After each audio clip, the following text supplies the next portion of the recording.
ఎర్రచందనం చెట్లు ప్రపంచంలోనే చాలా అరుదైన జాతికి చెందినవి. ఇవి ఆంధ్రప్రదేశ్లోని చిత్తూరు, కడప, నెల్లూరు, కర్నూలు జిల్లాల్లో మాత్రమే ఎక్కువగా కనిపిస్తాయి. ప్రధానంగా శేషాచలం అడవి ప్రాంతంలో పెరిగే ఎర్రచందనానికి అంతర్జాతీయ మార్కెట్లో మంచి డిమాండ్ ఉంది. అయితే ఈ ఎర్రచందనానికి ఎందుకంత డిమాండ్?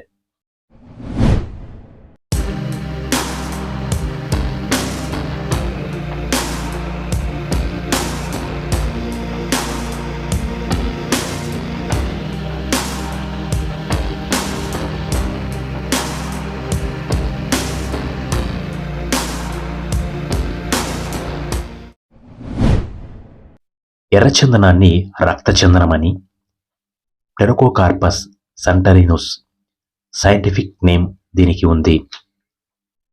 ఇది ఫ్యాచేసీ గ్రూప్కు చెందినది.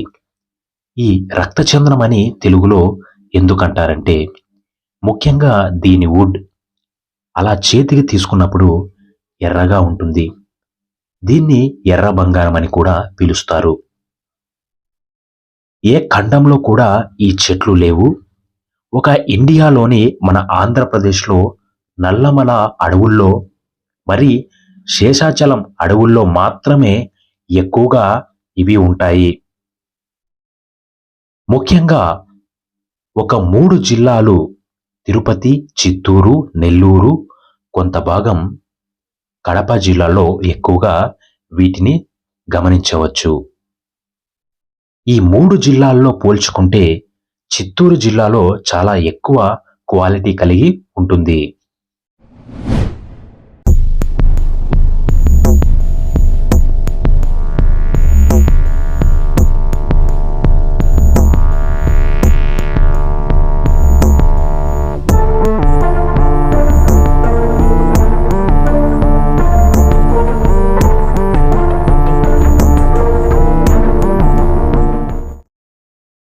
శేషాచలం కొండలు, అటవీ ప్రాంతాల్లో నాణ్యమైన ఎర్రచందనం దొరకడానికి ప్రధాన కారణం ఇక్కడి నేల స్వభావమే అంటున్నారు నిపుణులు. ఇతర ప్రాంతాల్లో వీటిని పెంచుతున్నప్పటికీ అవి అంత నాణ్యంగా ఉండడం లేదంటున్నారు.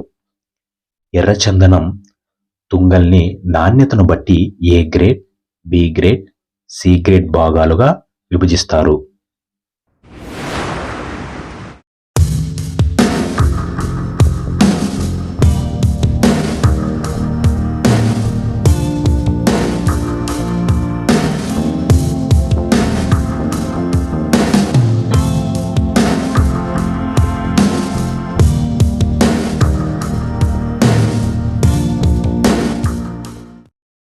ఇక్కడి ఎర్రచందనానికి China, Japan, Russia, Singapore, Malaysia దేశాల్లో విపరీతమైన డిమాండ్ ఉంది.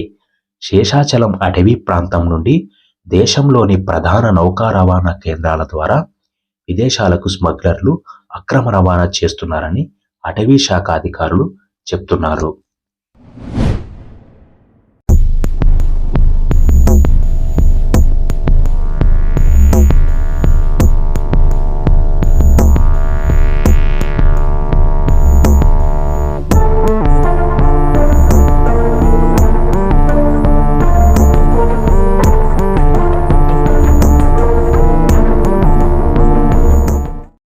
ఎర్రచందనం స్మగ్లర్లు కింగ్స్ పిన్స్ ఆదేశాలతో పనిచేస్తుంటారు.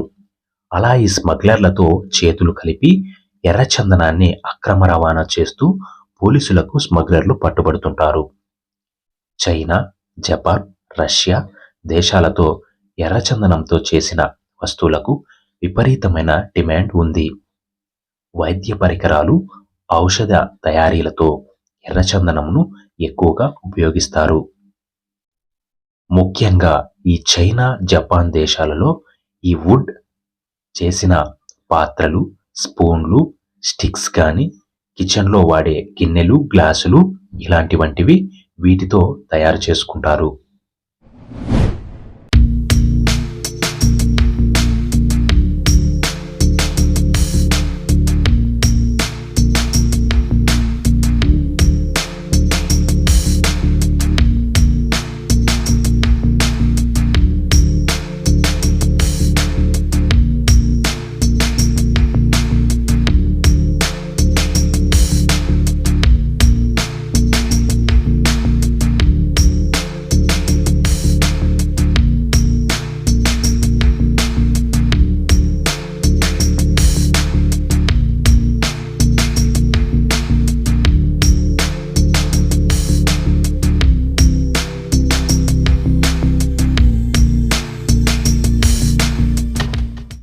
ముఖ్యంగా ఈ వుడ్తో చేసిన బొమ్మలు ప్రతి ఒక్క ఇంట్లో ఉంటుంటాయి. చైనా మరియు జపాన్ దేశాలలో అంతేకాకుండా మ్యూజికల్ పనిముట్లు, సంగీత వాయిద్యాల్లో ఈ వుడ్ను ఉపయోగిస్తారు. ఈ సంగీత వాయిద్యాలు ఎందుకు అంటే వాళ్లకు ఒక సాంప్రదాయం ఉంది. పెళ్లిళ్లకు, శుభకార్యాలకు బహుమతులుగా వీటిని ఇస్తుంటారు. రష్యన్లు కూడా ఈ వుడ్ను కొంటుంటారు. అంతేకాకుండా స్మగ్లింగ్ కూడా చేస్తుంటారు. మరి ఎందుకు వీళ్ళు ఇలా చేస్తున్నారు అంటే దీనివల్ల మెడిసిన్ ఇంపార్టెన్సీ ఉంది. ఔషధ గుణాలు చాలా ఎక్కువగా ఉన్నాయి. ముఖ్యంగా వయాగ్రాలో వాడకం ఈ వుడ్ను వాడుతూ ఉంటారు. ఫేస్ క్రీమ్స్ లాంటి వాటిల్లో ఈ వుడ్ను వాడుతారు. దానితో పాటు అల్సర్ను తగ్గించే గుణం ఉంది మరియు బ్లడ్ ప్యూరిఫైడ్ కొరకు ఎక్కువగా వాడుతూ ఉంటారు. విదేశాలకు తరలిపోకుండా ఉండడానికి ఎర్రచందనం అక్రమ రవాణాను అడ్డుకట్ట వేయడానికి రాష్ట్ర ప్రభుత్వాలు యాంటీ స్మగ్లర్ టాస్క్ ఫోర్స్ను ఏర్పాటు చేస్తున్నారు. శేషాచలం అడవుల్లో నిత్యం కూంచింగ్ చేస్తూ ఎర్రచందనం కూలీలు చెట్లను నరకకుండా చేస్తుంది. అక్రమ రవాణా చేస్తున్న వారిని పట్టుకుని చట్టపరమైన చర్యలు, కేసులు నమోదు చేస్తున్నామని టాస్క్ ఫోర్స్ ఎస్పీ తెలియజేశారు. ఈ జాతి ఎర్రచందనాన్ని చైనా, జపాన్ వంటి దేశాలు పండించడానికి ప్రయత్నించినా అది సాధ్యం అవ్వలేదు.